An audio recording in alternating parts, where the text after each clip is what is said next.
अस्सलाम वालेकुम, welcome to Asha recipes. आज मैं आपके लिए लाहौरी ब्रेकफास्ट लाहौरी चना अंडों की रेसिपी लेके आई हूँ। उम्मीद करती हूँ मेरी आज की रेसिपी आपको पसंद आएगी। अगर आपको मेरी रेसिपीज़ पसंद आ रही हैं तो प्लीज़ मेरे चैनल आयशा रेसिपीज़ को सब्सक्राइब कीजिए, लाइक कीजिए, शेयर कीजिए और सब्सक्राइब करके बेल का बटन ज़रूर दबाइए और कमेंट्स भी दीजिए। आइए देखते हैं इसे हमने कैसे तैयार किया है। शुरू करते हैं बिस्मिल्लाहिर्रहमानिर्रहीम से। मैंने एक पाव काबली चने लिए थे जिनको मैंने रात को सोख करके बीटे सोडे में सोख करके रख दिया था। सुबह पानी स्टेन करके मैंने चने अच्छी तरह से बॉईल कर लिए हैं। आप देख सकते हैं कि चने कितनी अच्छी तरह से गल चुके हैं, यानी कि मैं थोड़ा सा भी इनको दबाने की कोशिश करूँगी तो ये मैश हो जाएंगे। इससे हमारे चनों का रिजल्ट बहुत अच्छा आएगा। इसके पिसे हुए मसालों में हाफ़ टी स्पून मैंने रेड चिली फ्लेक्स लिए हैं, 1 टेबल स्पून मैंने भर के पिसा हुआ धनिया लिया है, हाफ़ टी स्पून हल्दी पाउडर, हाफ़ टी स्पून मैंने अजीनोमोटो लिया है। ब्लैक पेपर में 1 टीस्पून यूज़ कर रही हूँ, हाफ़ टेबल स्पून मैंने रेड चिली पाउडर लिया और हाफ़ टेबल स्पून मैंने नमक यूज़ कर रही हूँ। इसके साबुत मसालों में 1 टेबल स्पून मैं ज़ीरा ले रही हूँ, 1 टेबल स्पून मैं साबुत धनिया भी ले रही हूँ, 2 छोटी इलायचियाँ ली हैं, मैं 2 बड़ी इलायचियाँ ली हैं। 1 टेबल स्पून मैं गरम मसाला पिसा हुआ यूज़ कर रही हूँ और 1 टेबल स्पून लहसुन अदरक का पेस्ट यूज़ कर रही हूँ। 2 दरमियाने साइज़ के मैंने प्याज लिए हैं जिसको मैंने हरी मिर्च डालकर इनको मैश कर लिया अच्छी तरह से इसकी पेस्ट बनाने के लिए। मैं इन चनों में टमाटर यूज़ नहीं कर रही हूँ। चनों बनाने की कोई एक तरीका नहीं होता, चने बनाने के बहुत सारे तरीके हैं। जो आज मैं बना रही हूँ उसमें टमाटर यूज़ नहीं होंगे। 4 मैंने अंडे लिए हैं, आप चाहें तो ज़्यादा भी ले सकते हैं। तो आए शुरू करते हैं। बिस्मिल्लाहिर्रहमानिर्रहीम से ऑयल डाल दें।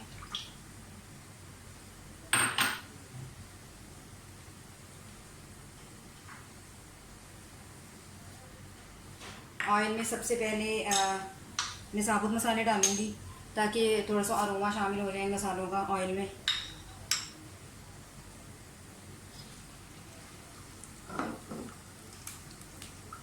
जो मसाला बनाकर थोड़ा सा ऑयल जो है वो मैं निकाल लूँगी ऊपर से इसकी तरी डालने के लिए, और बाकी ऑयल में रहने दूँगी क्योंकि चने जो हैं वो बहुत ज़्यादा जल्दी सोख करते हैं ऑयल को अपने अंदर, तो इसकी तरी जो है वो हमेशा अलग रखते हैं।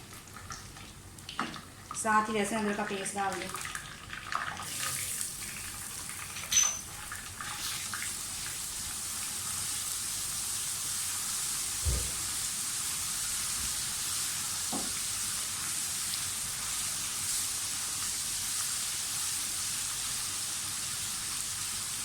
इसमें प्याज और जो हरी मिर्चों का मैंने पेस्ट बनाया हुआ है वो भी मसाले डालने के बाद डालूँगी। आमतौर से जब हम कोई रेसिपी बनाते हैं तो पहले प्याज वगैरह फ्राई करते हैं, पहले हम मसाले डालेंगे। मसालों को जलने नहीं देना, थोड़ा सा इनको फ्राई करना है ऑयल में, सिर्फ 3-4 सेकंड के लिए। साथ ही हम अब ये पेस्ट डाल देंगे।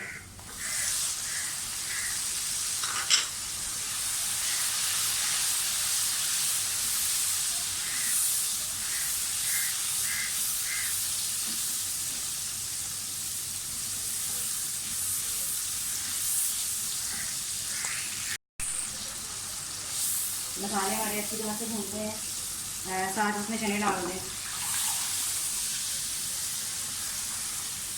चने डाल के तकरीबन 20 मिनट के लिए इसको मैं ढक के रख दूँगी और ये तकरीबन ये पकते रहेंगे अच्छी तरह से।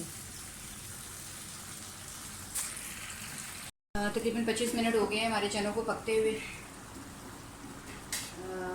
ऑलमोस्ट ये डन होने वाले हैं बिल्कुल। आप देख सकते हैं कि कितनी थिक इसकी ग्रेवी सी बनी है। मैं तकरीबन 5 मिनट के लिए इसको और हल्की आंच पे रखूँगी ताकि इसका ऑयल जो अच्छी तरह से ऊपर आ जाए। अब इसमें आप हरी मिर्चें डाल दें, साबुत हरी मिर्चें, गरम मसाला डाल दें,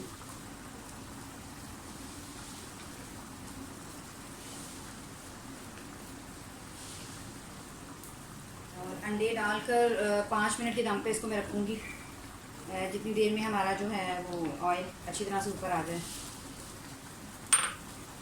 उम्मीद करती हूँ मेरी आज की रेसिपी आपको पसंद आएगी। अगर आपको मेरी रेसिपीज़ पसंद आ रही हैं तो प्लीज़ मेरे चैनल आशा रेसिपीज़ को सब्सक्राइब कीजिए, लाइक कीजिए, शेयर कीजिए और सब्सक्राइब करके बेल का बटन ज़रूर दबाइए और कमेंट्स भी दीजिए। अगली रेसिपी तक के लिए अल्लाह हाफ़िज़।